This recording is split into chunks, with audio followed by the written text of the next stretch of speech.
झूलेलाल चलिया जो है वो जब एक सिंध में मुस्लिम बादशाह था जिसने कि एक फरमान निकाला कि या तो मुसलमान बन जाओ या तो आपका सर कलम कर दिया जाए। इसके लिए हमारे जो वहाँ पे सिंध में जो हमारे बुज़ुर्ग थे उन्होंने वरुण सिंध नदी के पास जाके वरुण देव की 40 दिन तक तपस्या करी थी और बहुत ही कठिन तपस्या थी वो 40 दिन के लिए।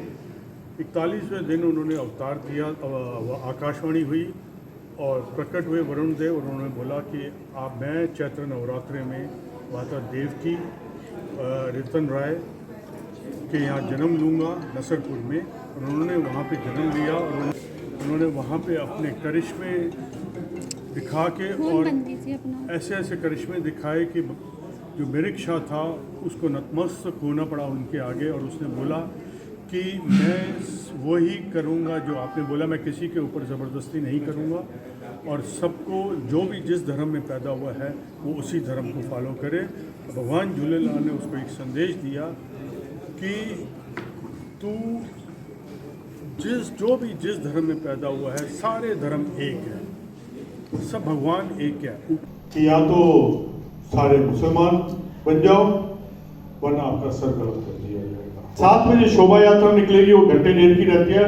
उसके बाद यहाँ पे नाच गाना होता है, शहनाई बंदन होता है, बग्गी होती है, लाइटें बैंड बाजे के साथ सब हम लोग जाते हैं। झूलेलाल का जन्म 11वीं सदी में सिंध में हुआ था। उस टाइम सिंध में एक बादशाह था मिरिक शाह, मुस्लिम बादशाह, जो कि कुछ अपने जो कट्टरवादी होते हैं उनकी बातों में आके उसने एक फरमान निकाला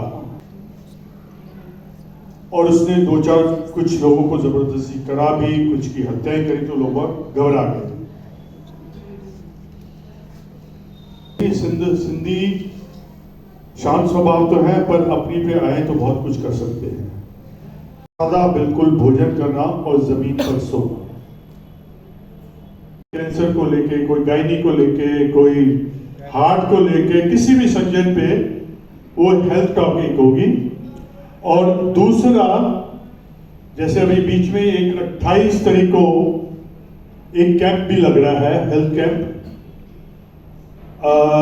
आइज और डेंटल को लेके। मतलब देखिए महिमा उनकी कि हम किसी के पास नहीं गए, ये सब लोग हमारे पास आए। मतलब बैठे थे उस दिन, हम 2 दिन पहले शार्प आई सर कहते नहीं हमने आपके यहाँ कैंप लगाने ऐसे ऐसे लगाओ। ये 3 थे जो कि सफर थे।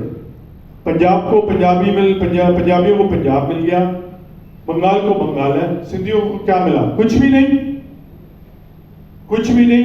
हम तो अपना सब कुछ वहां छोड़ के आ गए। हमारी तो कोई, किसी सरकार ने हमारी कोई एक पैसे की मदद, गवर्नमेंट के आगे हमें एक तो सिंधु भवन तो चाहिए ही चाहिए दिल्ली में। तो आप पत्रकार बंधु बैठे हैं तो एक आज आप सिंधी समाज सारे दिल्ली के, सारे हिंदुस्तान, सारे दुनिया की तरफ से आप एक मैसेज पहुंचाइए कि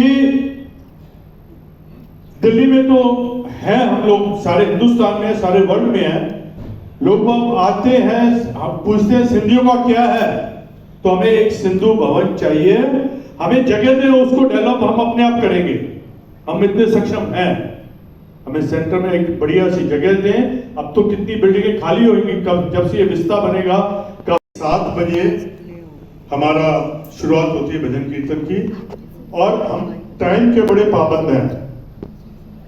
8 बजे हमारी आरती और पल्लव साहब होता है। पल्लव साहब जैसे अरदास होती है वही हमारा पल्लव, उसको ही समझ लीजिए अरदास पल्लव उसी तरह का, मतलब हमारा पल्लव साहब का प्रोग्राम थोड़ा बड़ा होता है, थोड़ी देर तक चलता है। और अगर शोभा यात्रा, कोशिश हमारी यही है कि शोभा यात्रा हमारा 25 को ही निकले, तो 6 से 7 तक पहले भजन कीर्तन होगा। पूरे देश में नहीं, दिल्ली के तो कई जगह हमारे सिंधियों का वर्चस्व है दिल्ली में और उसमें हमारी गवर्नमेंट से डिमांड रहेगी हमें कम से कम 5 टिकटें एमएलए के लिए चाहिए। कम से कम 5 टिकटें हमारी डिमांड है गवर्नमेंट से एमएलए के लिए। बाकी राजनीति के लिए मैं कहूंगा कभी और बैठेंगे राजनीति के बारे में।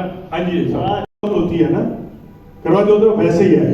तो 21 तारीख शाम को यहाँ पे मेहंदी लगाई जाएगी, 22 तारीख को सवेरे यहाँ पे पूजा वगैरह होती है, पंडित जी आते हैं हमारे सिंधु समाज के, और शाम को उसकी कथा सुनाई जाती है और फिर चांद को देख के को अर्घ दिया जाता है।